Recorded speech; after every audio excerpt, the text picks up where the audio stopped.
আপনার দ্বিতীয় প্রশ্নে আসি, ইসলামে পুরুষরা 4টা 5টা কেন বিয়ে করে? তারা প্রথম স্ত্রীর কাছে অনুমতি নেয় না কেন? পলিগামির ব্যাপারে যদি বলতে হয়, একজন পুরুষের একাধিক স্ত্রী থাকা, তবে ইসলামী হচ্ছে একমাত্র ধর্ম আর কোরআনই একমাত্র ধর্মীয় গ্রন্থ এই পৃথিবীর বুকে যেটা বলছে একটা বিয়ে করতে। কোনো ধর্মগ্রন্থ নেই কোরআন ছাড়া, আমি তুলনামূলক ধর্মতত্ত্বের ছাত্র, যেটা বলছে যে একটা বিয়ে করো।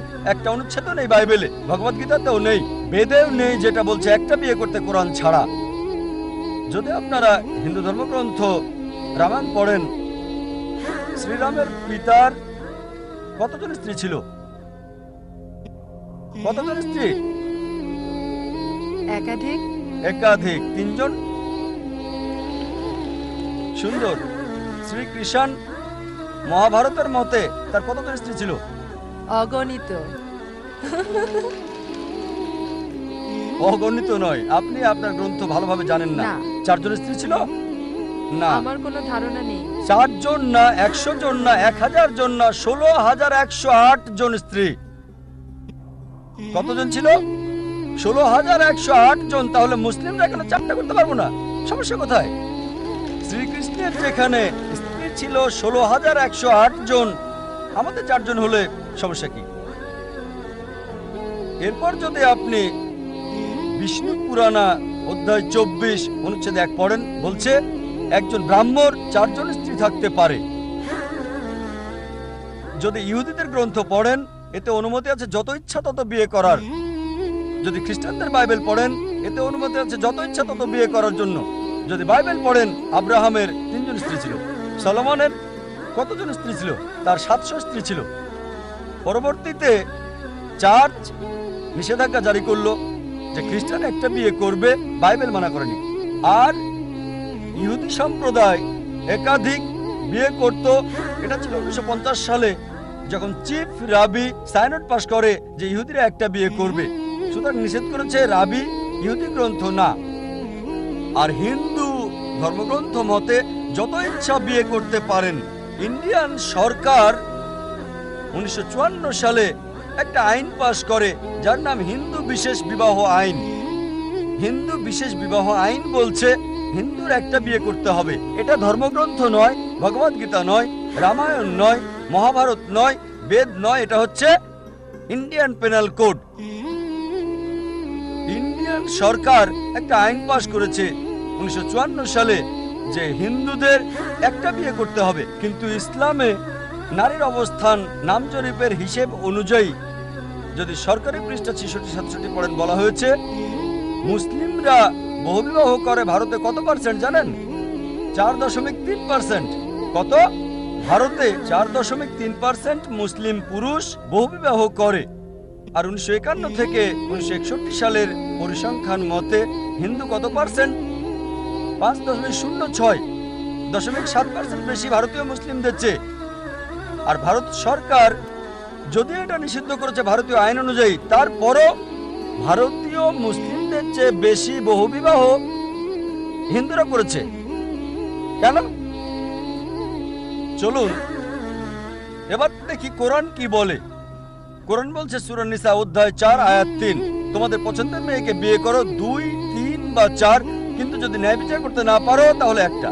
এই কথাটা যে একটা বিয়ে করো কেবল কোরআনে আছে, আর কোনো ধর্মগ্রন্থে নেই। বলা হয়েছে পছন্দের মেয়েকে বিয়ে করতে 2, 3 বা 4, কিন্তু ন্যায় বিচার করতে না পারলে একটা বিয়ে করো। আর কেউ যদি একের অধিক বিয়ে করতে চায়, কোরআনের দেওয়া একটা শর্ত হলো ন্যায় বিচার করা। যদি সমান আচরণ করতে না পারো একটা বিয়ে করতে হবে। এখন কি কারণ, যুক্তিসঙ্গত কারণ একজন ভাবতে পারে কেন ইসলাম পুরুষকে একের অধিক বিবাহ নির্দিষ্ট করেছে? অনেক মুসলিম মনে করে এটা ফরজ, বাধ্যতামূলক। মুসলিম পুরুষের জন্য একাধিক স্ত্রী থাকা ফরজ। এটা বাধ্যতামূলক নয়, অতিরিক্ত।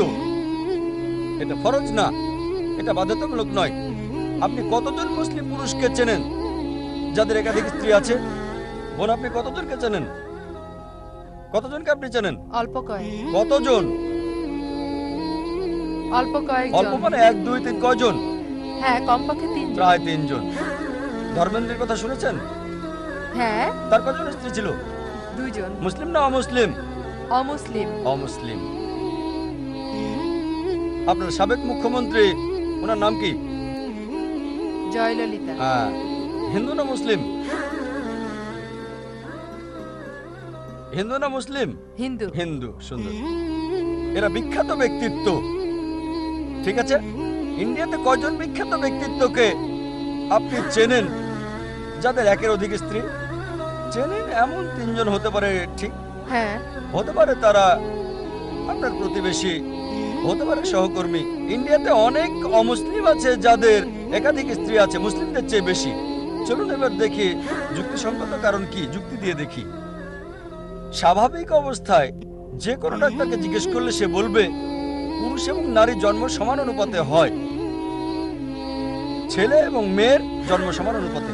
কিন্তু যে কোনো ডাক্তার, শিশু বিশেষজ্ঞ, শিশু চিকিৎসক আপনাকে বলবে নারী জাতি, কন্যা সন্তান ছেলে সন্তানের চেয়ে বেশি শক্তিশালী। এ কারণেই কন্যা শিশুর তুলনায় বেশি ছেলে শিশুর মৃত্যুর হার। সুতরাং ছোট সময় থেকেই কন্যা সন্তান ছেলে সন্তানের চেয়ে বেশি হয়।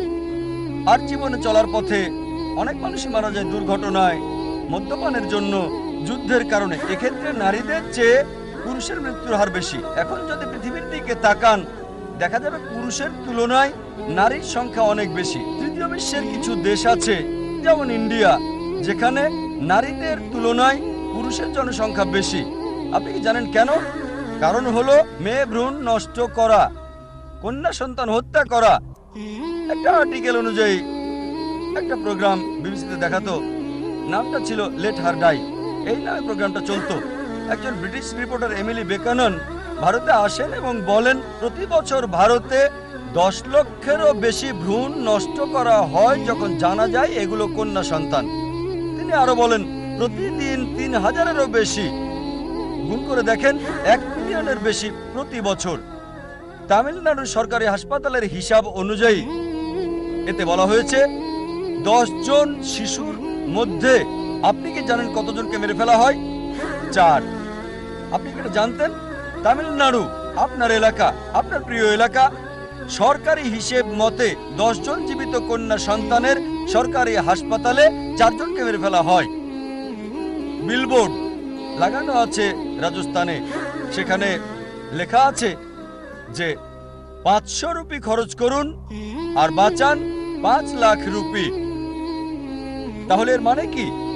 500 রুপি খরচ করুন, আল্ট্রাসোনোগ্রাফি করুন, অ্যামনিওসেন্টিসি করুন, কন্যা সন্তান চিহ্নিত করুন আর গর্ভপাত করুন, আর 5 লাখ রুপি বাঁচান। 5 লাখ রুপি। হয়তো লালন পালনের খরচ হবে 2 লাখ রুপি, বাকিটা দিতে হবে যৌতুক। যদি ইন্ডিয়াতে হীনচর্চা বন্ধ করেন, এই প্রিয় দেশে কন্যা সন্তান হত্যা করা বন্ধ করেন, ভ্রূণ নষ্ট করা বন্ধ করেন, তবে ইন্ডিয়াতেও পুরুষ জাতির তুলনায় নারী জাতির সংখ্যা বেশি হবে।